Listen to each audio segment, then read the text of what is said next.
How can you have more orgasms? And how can you have more orgasms together? That's what we'll be going over in this session 6. How to have more orgasms and sexual fulfillment. All right, so we're going to get into this. I talked to a elderly woman at church. There was a female who asked the older woman, how old do you have to be before you stop having a desire for a man? And she was about 85. And she said, you're going to have to ask somebody older than me, baby. There's plenty of fire left in this furnace. And so we know that we are human and there is a strong desire. God created us.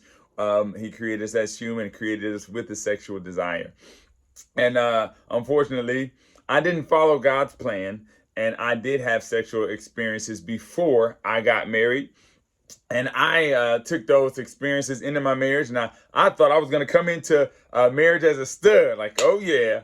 What I found out was that just because something pleased another woman doesn't mean it's going to please your wife. So it's important to know that all women are different.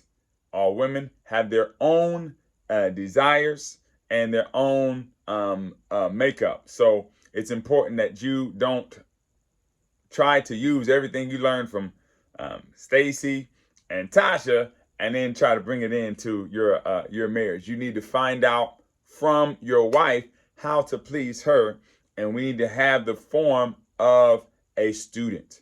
The world gives us an idea that we are supposed to come into a relationship as a stud. We're supposed to be the man. We're supposed to, know what to do and know how to do it. But the truth is, anything you already know is something you learn from someone else. And you honestly have to get a lot of healing sometimes from your past experiences. And you take that into the new relationship. The right way to do it is God's way. Even though you may know whatever, you may have learned whatever from whoever, the right way to do it is to really become a student. So write this down. I am a student. Write this down. I am a student.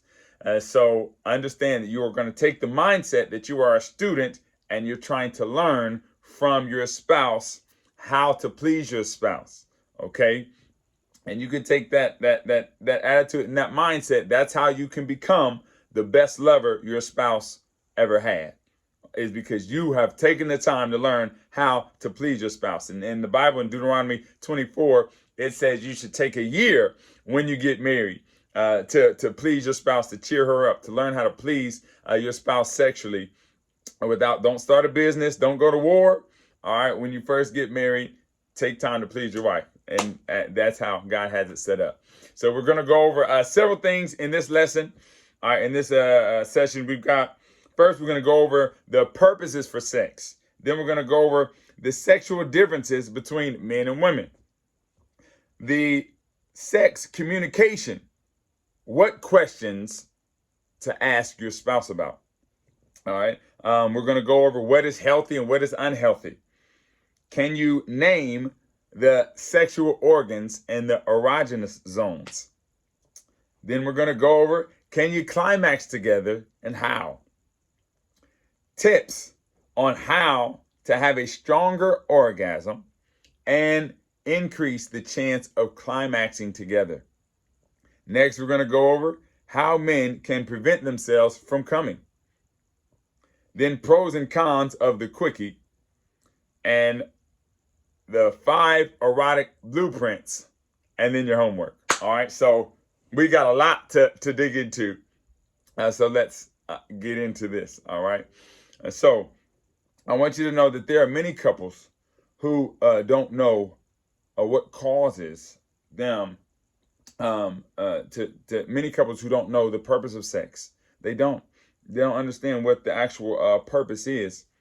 But there is 3 purposes. There's consummation, all right, procreation, and recreation. Those are the 3 main purposes that God used to create sex. All right.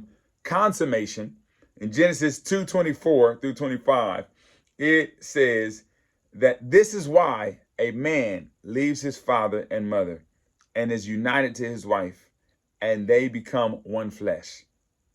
Adam and his wife were both naked, and they felt no shame. So it's important to know that they were naked and unashamed, and they came together as one flesh in consummating the marriage. Procreation. Genesis 1:24 says, God blessed them, blessed Adam and Eve, and said to them, be fruitful and increase in number. Fill the earth and subdue it. To have children is another purpose that God created sex. And finally, recreation. Proverbs 5:18-19. It says, may your fountain be blessed, and may you rejoice in the wife of your youth. A loving doe, a graceful deer, may her breast satisfy you always, and may you ever be intoxicated with her love. God made it for recreation.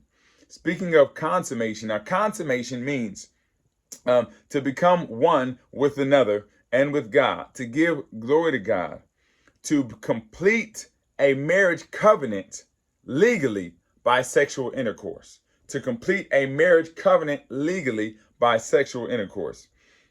Husband and wife come together as one flesh through sexual intercourse. Sex is a very powerful spiritual and emotional thing. All right. Now, sex understands that it's something that is serious, and it's not something that you can just hit and quit. Even though sometimes guys tend to hit it and quit it, it's not so easy for women to do that because they are actually built different. If it is easy for a woman to hit it and quit it, it's because they have been sexually hurt in their past. Because if they are healthy, they are going to be emotionally strongly attached to the person that they lay down with. Because when you lay down, you are not just connecting physically. All right. When you commit sexual intercourse, you are connecting your body, soul, and spirit. Your whole being is connecting in a way that it cannot connect in any other way. So it's very serious, and it's more than just a cheap thrill. You need to know how serious the sexual act is, and you need to know that it is doing a lot. People have condoms that can protect from STDs and that can protect from unwanted pregnancies, but there's no condom that can prevent you from the spiritual and emotional connection of sexual intercourse. Understand that. In the past centuries, they would consummate the marriage. The marriage ceremony was not finished until the sexual act was completed. So when somebody got married, they literally stood around, watched them in the sheets. They would be covered under the sheets, and they would have to come out after they have had sexual intercourse. And sometimes they would require that there would be blood because when someone has that blood covenant and they're a virgin, then they have they bleed the first time that they have sex, even though it's possible that it can be broken other ways. But still, some people had that tradition that they had to be a virgin and they had to have proof, or else the wedding could be annulled. So it was very serious for the families come together. It wasn't a complete marriage until after sexual intercourse, not just once they said, I do. Understand that now, even sometimes if someone can hit it and quit it, you need to understand, if you as a guy find somebody acting crazy in your mind, so forth, because you have had sex with them and you have tried to leave them and break the relationship, it is because you're actually going through an emotional divorce. So they are connected to you, and they desire to be connected to you from how God has created the woman and the female. If she works how she's designed, she cannot just lay down and leave. And when she lays down, you have a piece of her that stays with you, and she is drawn to you, and her heart is going to be towards you. if she's, healthy sexually, to understand. Because, of course, we know there's a lot of people who are not, guys and girls, and they can sell their bodies because they really don't know their true value. And a lot of times when they get married, they need to be healed of whatever past hurts, and emotional and sexual abuse that has come forth. Don't just be mad that the person that you're with has, these emotional pains and they have trust issues. You need to understand that you're in a relationship to help them heal. And that is one of the purposes that you have gotten married, is because you are there to help heal one another from your past experiences and your past hurts. It's important to talk about your previous sexual activity, before you get married, so that you can be open and honest. You don't want it to be a devastation once you get married and find out you have some issues that are not causing you to be able to move forward in the relationship. And so be able to talk about your past and talk about what you have experienced. Now we're going to go into men and women. They are different. They are created physically different, and they are emotionally different. Okay, they have different desires and their different arousals. Even the way they sexually operate is different. So they do have a lot of similarities as well, but we're going to go over those.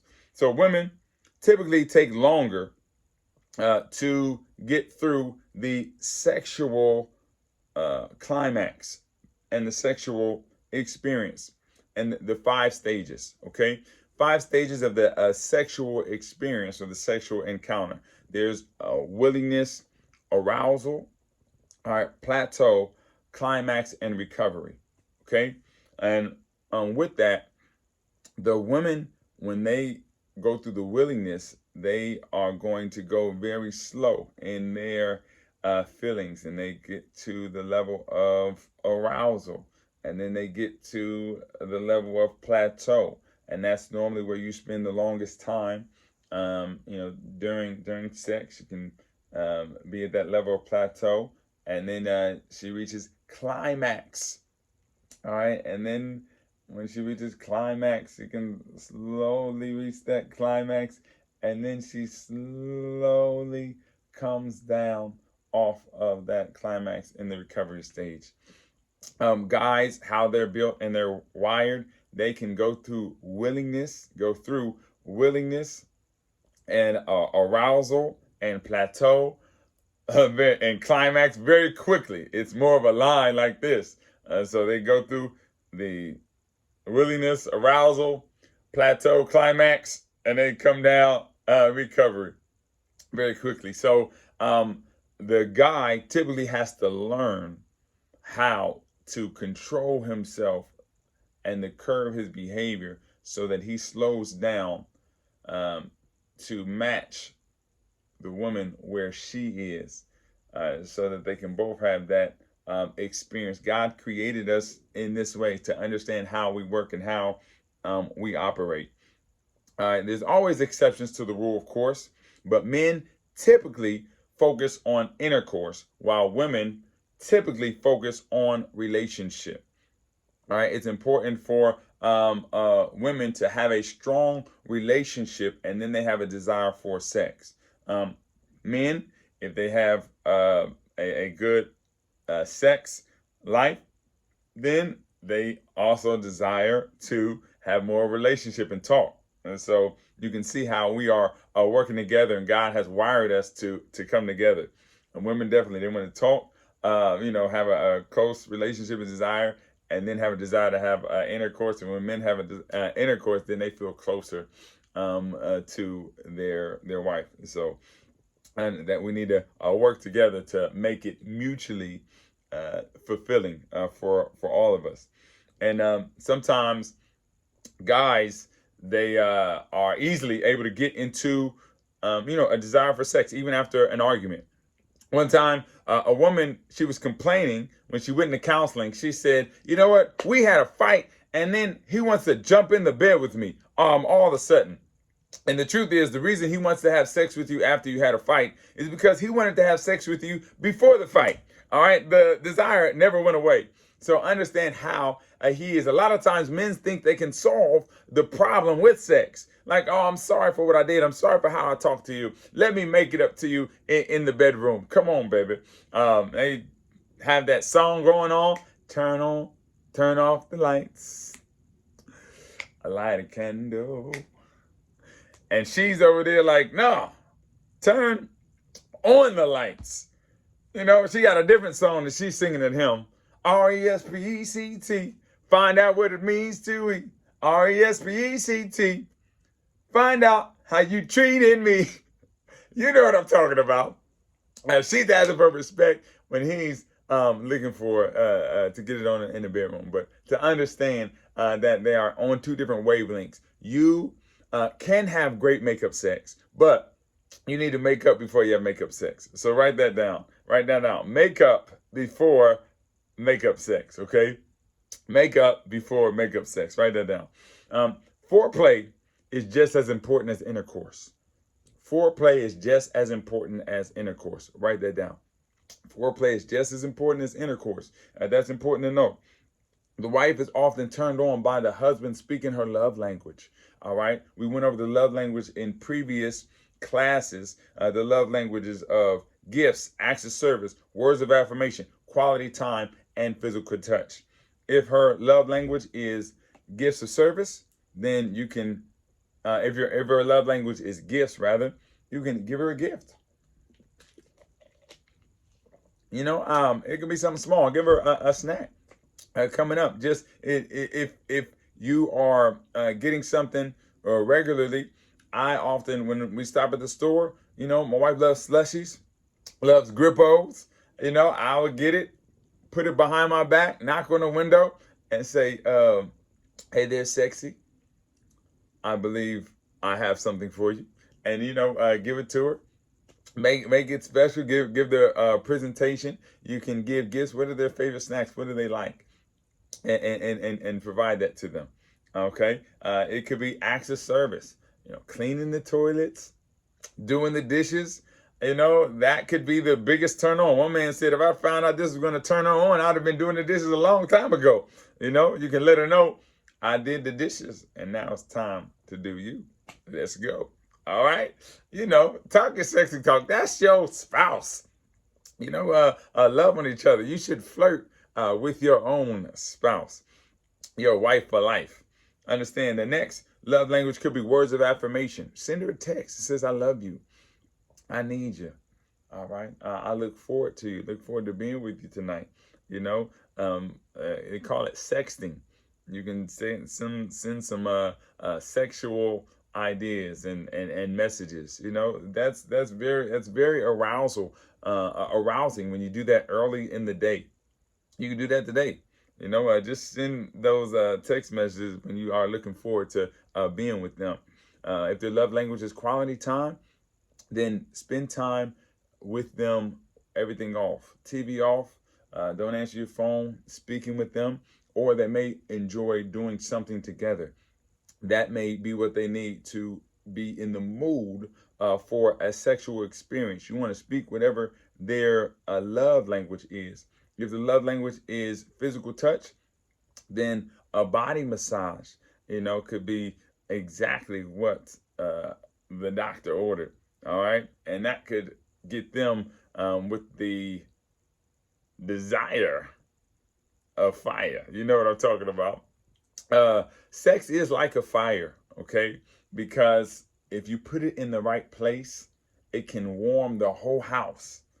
But if you put it in the wrong place, it can burn the house down. You hear me? It's important to know. But if you speak their primary love language, whatever it is, if it, you know, then they can be ready to be hot to trot in the bedroom. It just doesn't start once you get to the bedroom. It starts before the bedroom, in the house, in the living room, in the kitchen. You know, it starts before you get there. Understand that you still have to have the mindset of being a student. So Being a student means you are learning how exactly to please them. Communication is key to sexual fulfillment. Write this down. Communication is key. Communication is key.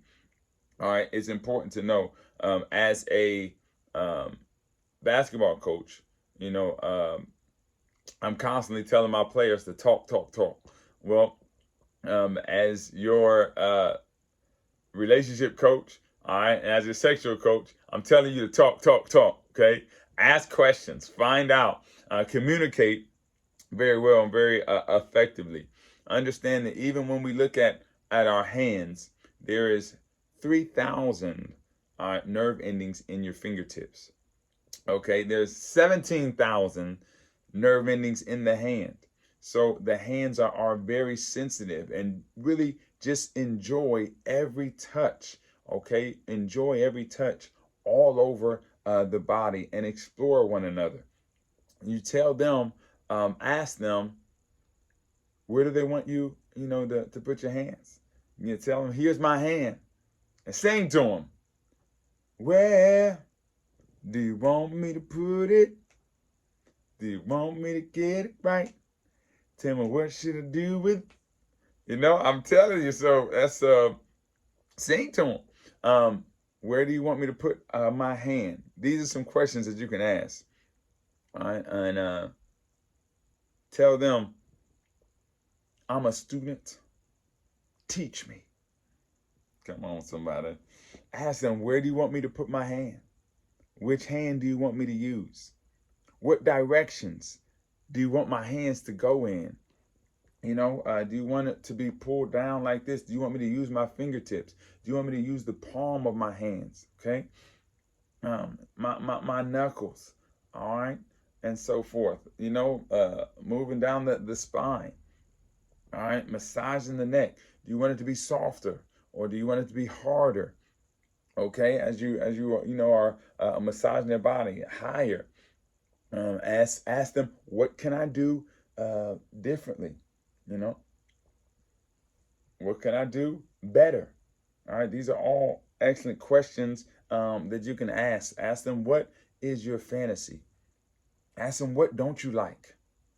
Okay, what frustrates you? What irritates you sexually? Be open and honest. The most important thing is that you are communicating with one another about what you like and what you don't like. Now, there are things that are healthy and unhealthy. So that's important to know. There are things that are healthy and there are things that are unhealthy. Hebrews 4:4 says, marriage should be honored by all, and the marriage bed kept pure, for God will judge the adulterer and the sexually immoral. So God does have a standard on what you can do and what you can't do. He wants the best thing for you, and he wants you to do things that are healthy.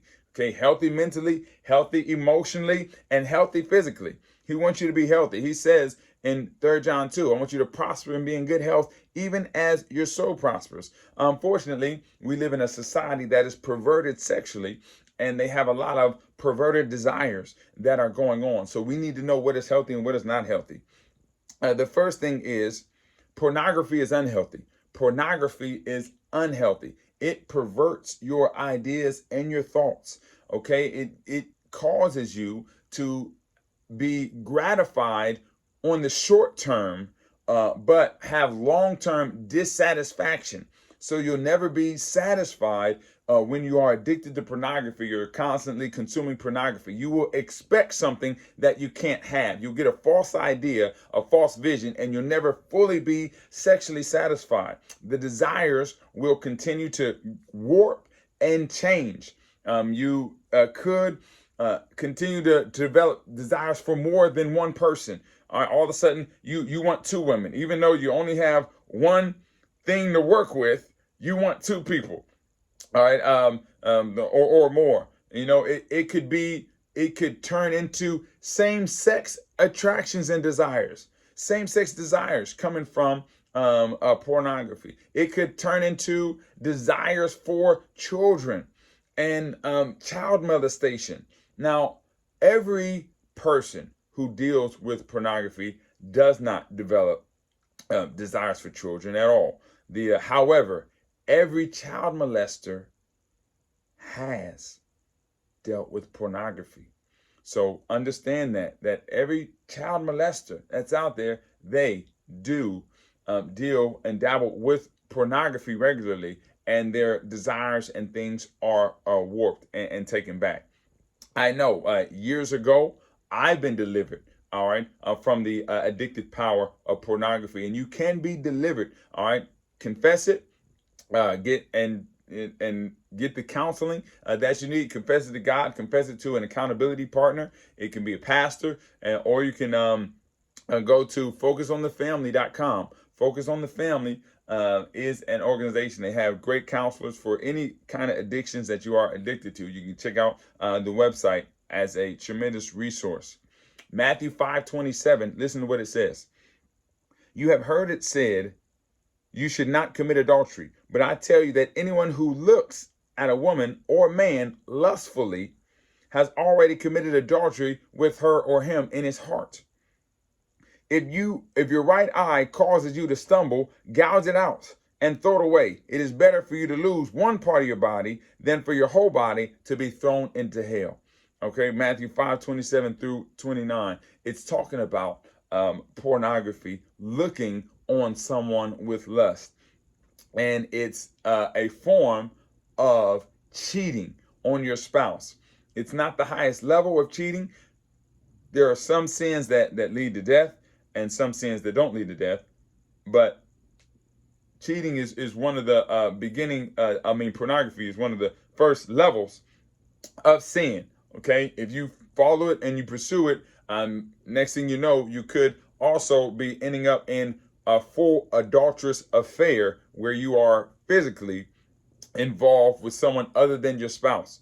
So understand that you want to purify your mind on a regular basis, because as you purify your mind, your desires will align with something that is more healthy, and you will be fully and completely satisfied with one person. I guarantee you, when your mind is pure, your heart is pure and cleaned up, you will be fully satisfied with one person, and you'll be sexually stimulated, having the best sex you've ever had. Because when you do it God's way, I promise you, it turns out to be the best way.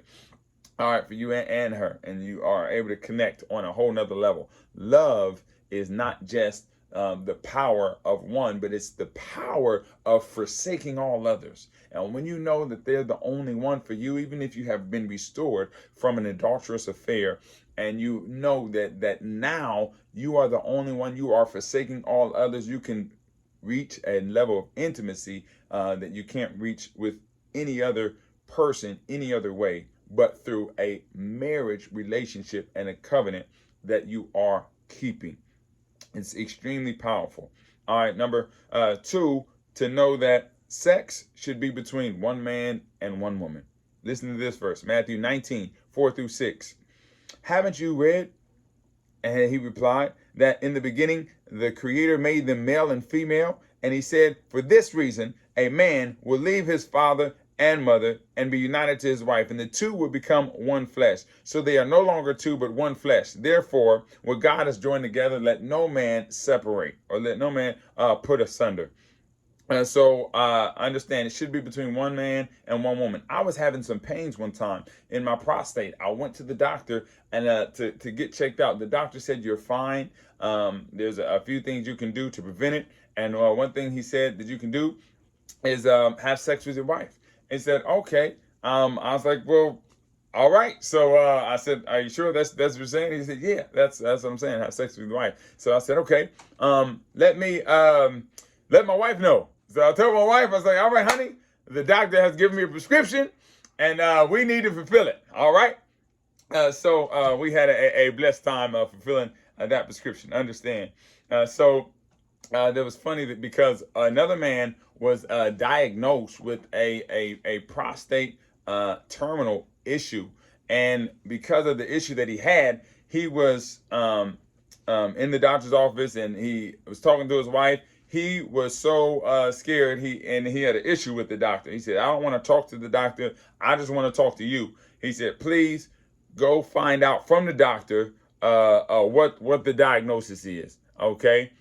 And he kind of had a bad attitude about it, and he was kind of telling his wife what to do, demanding.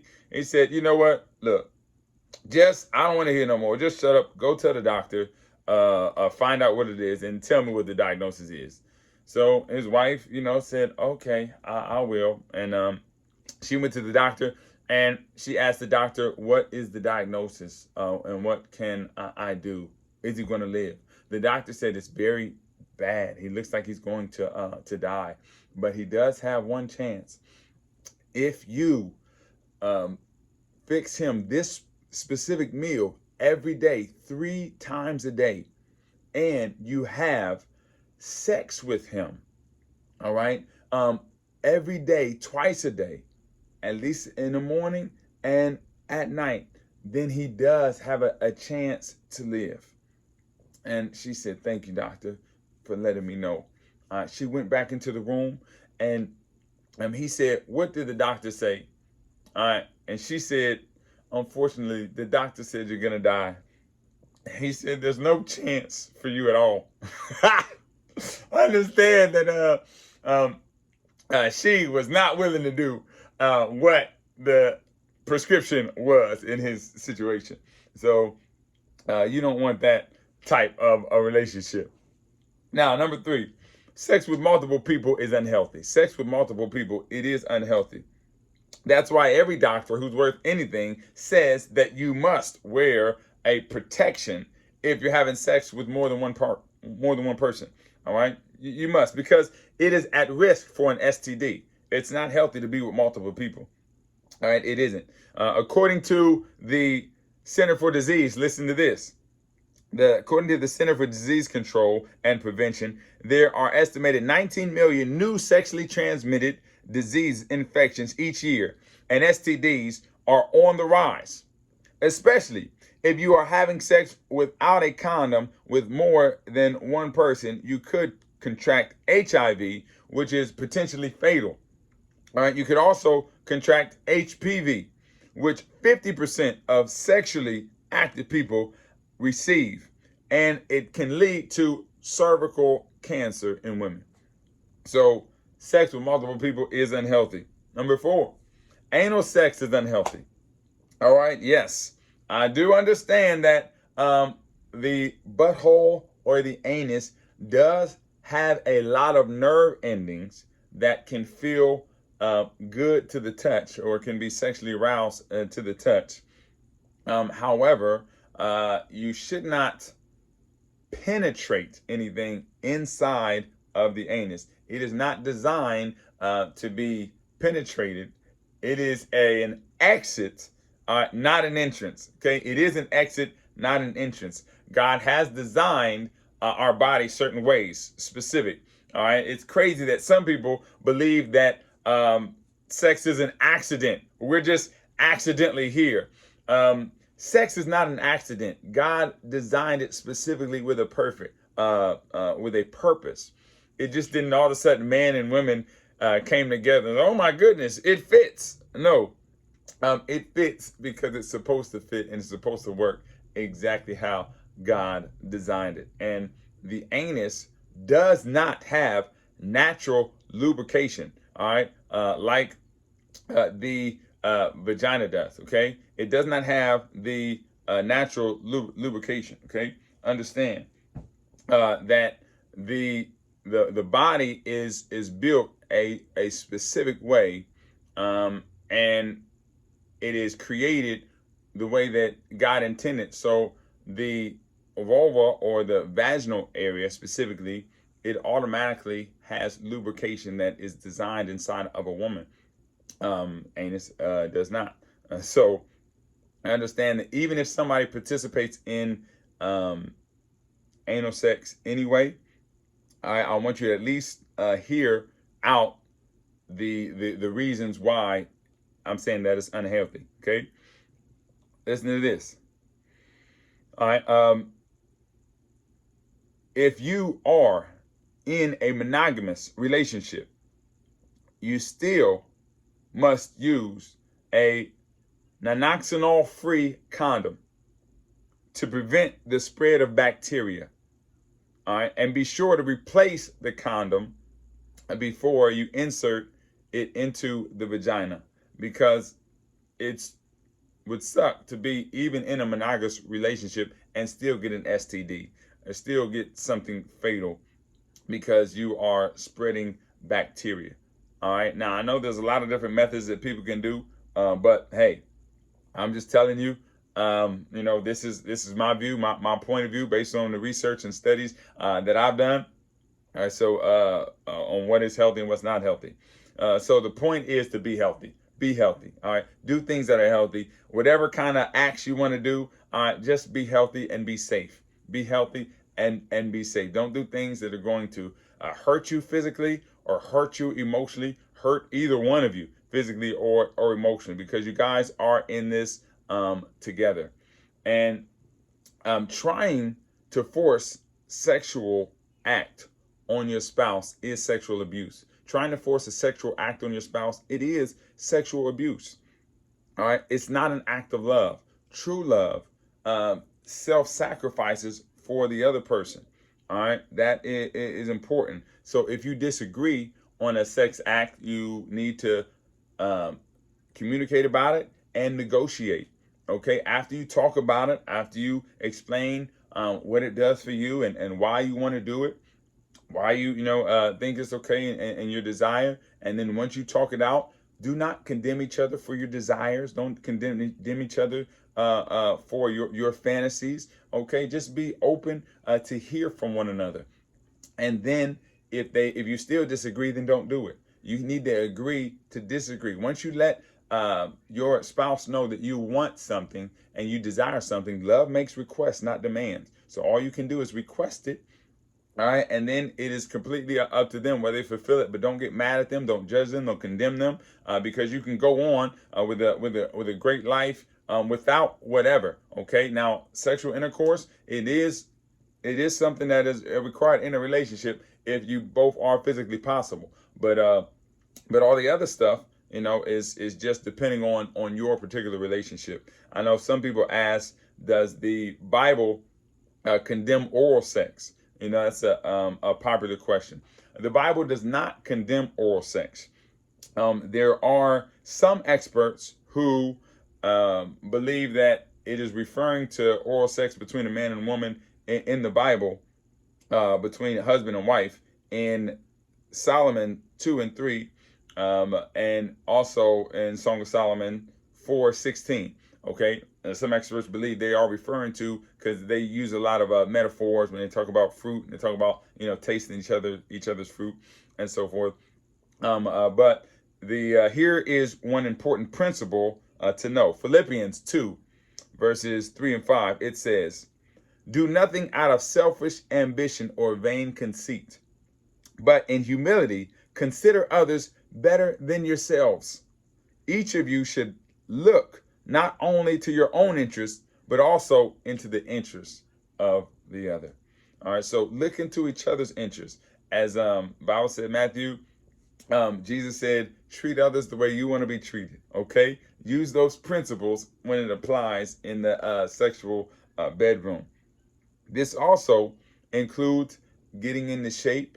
Try to get into your best shape physically, because when you feel better about yourself, especially for women, when you feel better about how you look in your clothes and you are more confident, you are also more sexually aroused and you're more open to sexual experience with your husband. Okay, they're connected. Your self-confidence is also connected to your sexual desire. So as you don't shame each other, and you should be happy with where you are and what you have. Thank God for it, but continue to work towards health. Work towards health. Also, if you're healthier, men and women, for men, you can have a longer erection, and you can have a stronger erection when you are healthier, because your blood flow determines your erection. So understand that you should work towards becoming healthier because it also enhances and increases your sex life and your sexual experience, and ultimately your orgasm and orgasm experience. Understand that. So watching what you eat translate, and exercise, all that translate into the bedroom. All right. Be mature enough to talk openly and honestly about sex. Be mature enough to openly and honestly talk about sex, about what you desire for yourself, and what you would like from your spouse. Communication is key. Write that down if you haven't already. Right? Communication is key. Communication is key. Now, humans have 23 chromosomes. All right. One pair determines the gender of a child. A female is an XX and a male is an XY. Okay. Understand that both female and male genitalia have round-ended, highly sensitive, multi-chambered organs to which blood flows during sexual arousal. On the female bodies, it is the clitoris, and on the male bodies, it is the penis. All right, we're going to go over that in a moment. First, we're going to go over the erogenous zones. Okay, the erogenous zones. So the erogenous zones are areas that cause you to become aroused. Okay, so the areas that cause you to become aroused are the erogenous zones that increase your sexual height and activity. So first we have the scalp. All right, you got the earlobes, the neck, kissing the neck, rubbing the neck, licking, sucking the earlobes. All right, licking, sucking inner thighs, your wrist, inner wrist. Okay, going on to the more sensitive things. All right, the buttocks, grabbing the butt, and the nipples, touching, rubbing, caressing the nipples and the breast of the women, and specifically for the women. Most people call the vagina actually the vulva, and the external parts of the genitalia. So it's important that we are mature enough to actually talk about these things and go over these things. So talking about a woman specifically. All right, so I'll see if you guys can see this. Now, it's important to know this is an example of a vulva, and so the parts. I would like you to know that all women are different. Okay, and whatever you have, they come in all different shapes and sizes, and yours is perfect just how it is. You are normal, whether you are bigger, smaller, or whatever the case. So the parts include inside is the vagina, the actual vaginal opening, and the bottom of the vaginal opening is a very sensitive area as well. Then you have the labia, also known as the lips, and then you have the clitoral hood, okay, and then you have the clitoris right here at the top of that opening. And it's important to know that the clitoris is one of the most sensitive spots on the woman's body. Okay, it has 8,000 nerve endings. 8,000 nerve endings. All right, so that makes it the powerhouse for pleasure. Understand that it can get aroused and it can grow. For the male anatomy, they have the urethra. They have, of course, this is the penis, and this is the neck. All right, this is called the glans or the head. This is the frenulum. It's a very sensitive part. Okay, the shaft, the long part, is not as sensitive. Then you have the scrotum, and then you have the testicles. Okay, all right. When you are using the nerve endings on your hands, whether you're using your hands or your mouth or your genitalia to touch one another. All right, you can be very aroused with each other by the man using his glands or his head to rub against the clitoris, or using the shaft to rub against her lips. All right, and do that for a period of 5 minutes, okay, or more, and just enjoy that time of foreplay. Okay, these are ways that you can get extremely aroused and reach high levels of climax and high level of arousal before the stage of intercourse. Now, people ask the question, can you climax together? And if you can, how? First of all, you need to know that climaxing together is extremely rare. It is extremely rare, okay? It's important to know that you don't need to climax together, don't need to climax simultaneously to enjoy the sexual experience. A lot of times, a woman prefers to climax before intercourse. So during foreplay, she prefers to climax, and then once she does climax, then she's ready for intercourse. Okay, and then for him to climax. So every female is different, and it is important to know that a lot of females do not even climax during intercourse. These studies show that about 50% of women climax during intercourse at all, let alone climaxing together at the same time. Many of them don't climax with intercourse at all, but you can be one of them, very possibly, if you are trying some of the things and putting together some of the things that we talked about, having a full love bank, all right, emotionally being full, as well as using the particular tips that we are talking about. And so that you are increasing in your foreplay and what you're doing. You're using your touch, you're using your senses, you're spending time, at least 15 minutes in foreplay before you get to the level of intercourse with the things that you guys are trying. So here's a few sex tips that will cause you to have stronger orgasms and a higher chance of climaxing or climaxing together. All right. So number one, don't talk about issues right before sex. All right. Talk about things that encourage you to have sex, things that are sexy, things that you love, things that you like. All right. Number two, play jazz or some music that helps you focus on the moment.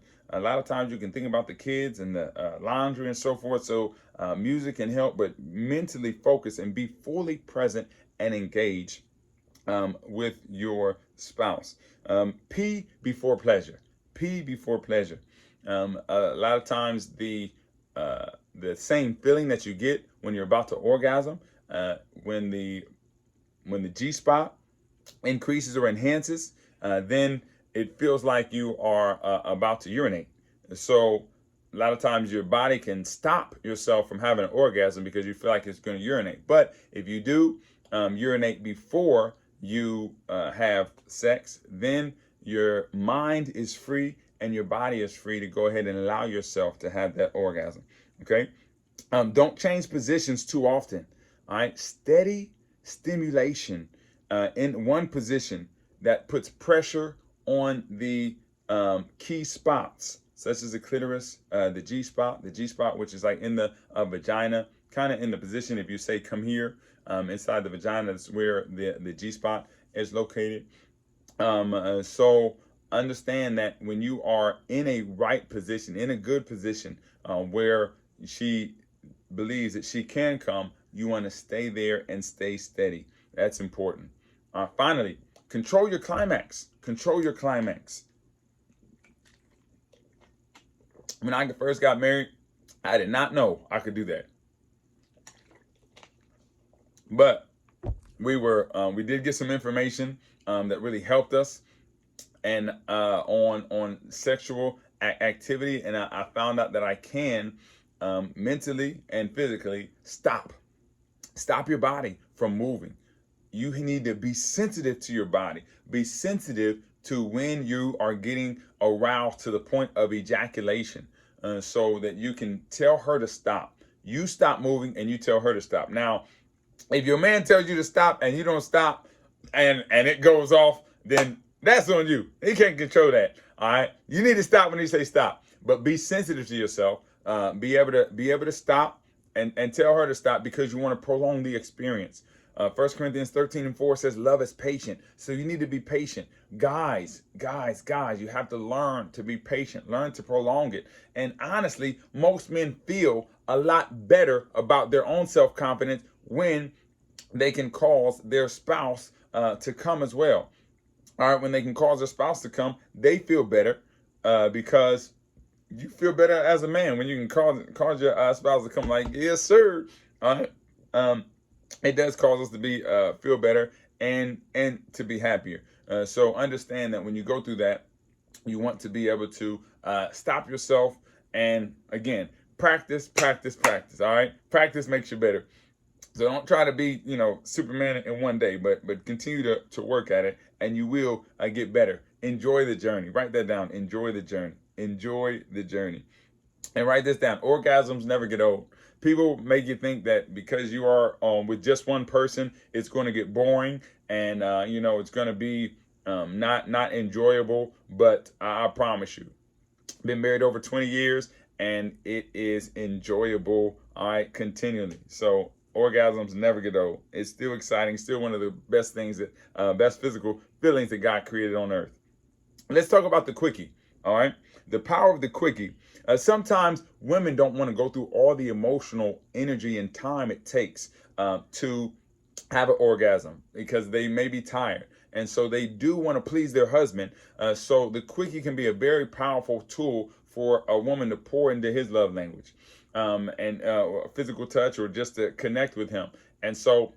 And also, she may be pressed for time or he may be pressed for time. And you say, you just want to connect and get a Quickie. It should not be a constant and regular thing because you need to be connecting and giving time to enjoy one another. But having, a Quickie now and then can be a wonderful enhancement to pour into each other's love tank. And when you guys are both sexually fulfilling each other, it does pour into your love bank where you do feel more sexually fulfilled. All right, finally, we're going to go over the 5 erotic blueprints. Okay, the 5 erotic blueprints. There are 5 erotic blueprints that determine how you are most turned on and how you're most aroused. Okay, different categories and different things arouse different people. But I didn't create all the categories, but I did create the acronym for them. I put them in an order that causes a great acronym, which is pretty exciting. The acronym is SEKSS. That's SEKSS, which sounds like sex. All right. Exciting acronym, huh? Okay, so the first one starts with S, which is sensual. Write down sensual equals 5 senses. It's using the 5 senses. And the second one is energetic. Write down energetic. That equals anticipation. Okay. The third is kinky. All right, that equals taboo. The fourth is sexual. That equals direct contact. And then the fifth is a shapeshifter, which equals all of the above. Okay, the first letter S, which is sensual, that person is turned on by the 5 senses.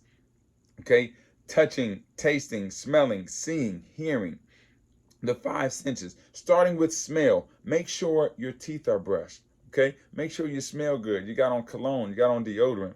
All right, you got on that lotion that smells good. Okay, you want to make sure that you don't eat things that turn your spouse off. My wife, she doesn't like garlic, so I was getting a sample one time, and the person said, the garlic was on the whole front of the box. They said, "Oh, this has garlic on it." I said, "Oh, no, thank you. My wife doesn't like me to kiss her when I have garlic." She said, "Well, that don't matter. It's for better or for worse, ain't it?" I said, "Yes, but why would I want to make it worse?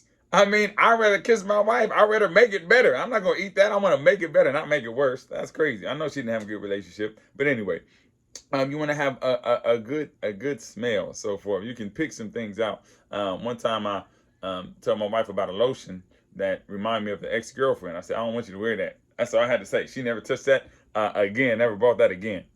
Next, we're moving to sight. Sight is important, okay?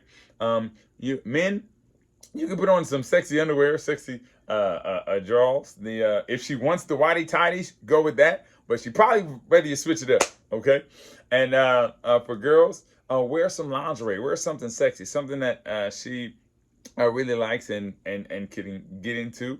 And y'all pick lingerie out for her. A lot of times women like that. Y'all can go shopping together, some Victoria's Secret or whatever the case may be, online shopping. Okay, and it's important to look at your spouse. Sight is important. One woman was getting dressed, and she said, every time I get undressed, my husband wants to have sex. Well, men are visually stimulated. So if you don't want him to get excited, then you need to get undressed in the closet. I mean, what can you say? But it is a good thing that he desires you. That's awesome. Be excited about that. All right, look at him. Even if y'all don't have sex, because he wants sex and you're getting undressed, look at him. Smile, love. When my wife looks at me like, hey, I'm going to work, but I'm thinking about you. I mean, that exciting. That's arousing. You can be aroused the whole day just from a look. That's important. Okay. Surprise your man. You can all of a sudden go to the bathroom, and then you come out of the bathroom in your sexy lingerie or something that says "Do me, baby." Yeah, I know what I'm talking about. All right. Next, moving on to touch. Okay. Touch is a great way for sexual arousal. All right. Remember that the touch doesn't just start in the bedroom, fellas, especially. Okay. Touch your wife throughout the day. Hug her. Kiss her. All right. Squeeze her butt. Okay. Find out what she likes. Hold her. It's a powerful thing to hold each other for 5 minutes. Oh, and hold each other. Try this. Hold each other naked for 5 minutes. Massage each other's back at the very same time, and let each other know how that it feels. Okay. After touch, moving on, it's important to remember that you should not already know how to please your spouse. You should not already know how to please your spouse. You should have the mindset that you're a student and you want to learn how to please your spouse. How do you want me to rub your back? Is that right? Okay. Are you doing it the right way? Next is taste. Taste is next. The tongue is a powerful thing. Okay. To kiss, to French kiss. All right. And when you're doing it with your wife, it's a holy kiss. All right. You hear me? Explore each other. Explore each other with your mouth. Kiss, lick, suck. Yeah, I said it. And y'all need to talk about it. All right. Talk about it. Well, we're mature adults. Talk about these things with your spouse. How you feel, what you want, and what your desires are. All right. And bless one another. Okay. And moving on to hearing. Hearing. Say the words like I love you, I need you, I want you. Play some music in the background, something that really works. Come on. Y'all know what I'm talking about. I may be at that. But something Stevie Wonder, he got some awesome songs, jazz, whatever you like, whatever your thing may be. Enjoy those things, but enjoy what you hear. And this includes moaning, all right? Honest moaning, groaning, letting people know that feels good. I love you, I need you. The oohs, the ahs, yes, calling out one another's name and all that. There's one, the women who make over 6 figures doing phone sex. All right, still today, even with all our technology, it's because hearing is that important. Your voice is vulnerable. I mean, your voice is valuable. Okay. I'm talking about valuable where you can get a job doing that. I'm talking about for your husband. Okay, your words are important to him and can arouse him just by what you say and just by your tone of voice. Choosing to do that. The next one is the next of the 5 erotic blueprints is energetic. All right, being energetic. All right, that is anticipating, teasing, and having space between you. All right, standing across the room and slowly looking at each other, slowly walking towards each other, even using your hands over each other's body without even touching. All right, because it's anticipation. Enjoy the anticipation of one another. Even with the anticipation, don't just get to the genitals. Don't touch the genitals. Go around them. You can kiss around them, and lick around them, and don't take your time before you actually touch them. These are things that can bring excitement and arousal, where you are on the inner thigh, and you're going around the areas, or around the erogenous zones, or around the genitalia, all right, without actually touching the genitalia, and doing these things, going from head to toe. And so, I mean, these things can be exciting to explore. There's an endless amount of things that you can do in this process, enjoying one another, and you have your whole life to enjoy the journey, and increase the excitement. K is for kinky. That's anything that is considered taboo, outside of the norm. Okay, it could be one person be submissive, one person being dominant.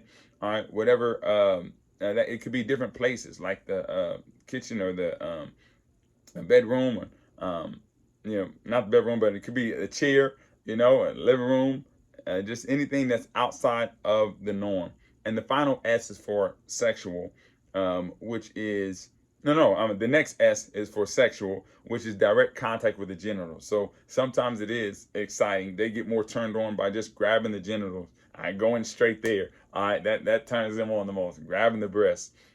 All right, and that turns them on, arouses them the most. Okay. The final S is the shapeshifter, and that is all of the above. Put the combinations, put them all together, and work them all together. It is exciting. Remember, 1 Corinthians 13, that love is patient. So be patient.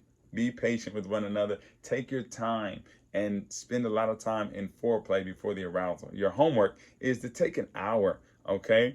And be a student. Be a student, and let your spouse be the teacher.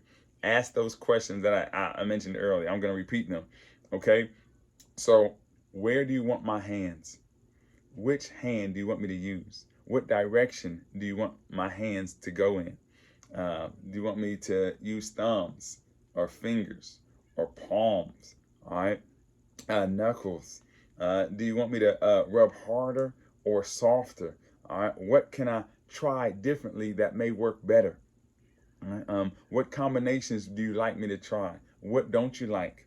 What irritates you? What frustrates you? What do you want me to wear? What are your fantasies? All right, ask those questions, and answer those questions. And then you can do that one night. So one night is for, ideally, let the woman be the teacher first, and the husband be the student. And then the next night, have the husband be the student. No, have the husband be the teacher, and the wife be the student who's asking the husband, what should I do next? And all those same questions. All right. Understand that you can find out what you prefer. As we look at the first days of creation, God said that it was good, it was good, it was good, it was good, 5 days in a row. But then when he made man and woman, and he made sex, he said it was very good. So understand, God knew what he was doing, and he made sex very good, and good for us. May the Lord bless you and keep you. May he shine his face upon you, be gracious to you. May he lift up his countenance upon you and give you peace. And may God bless you in your relationships.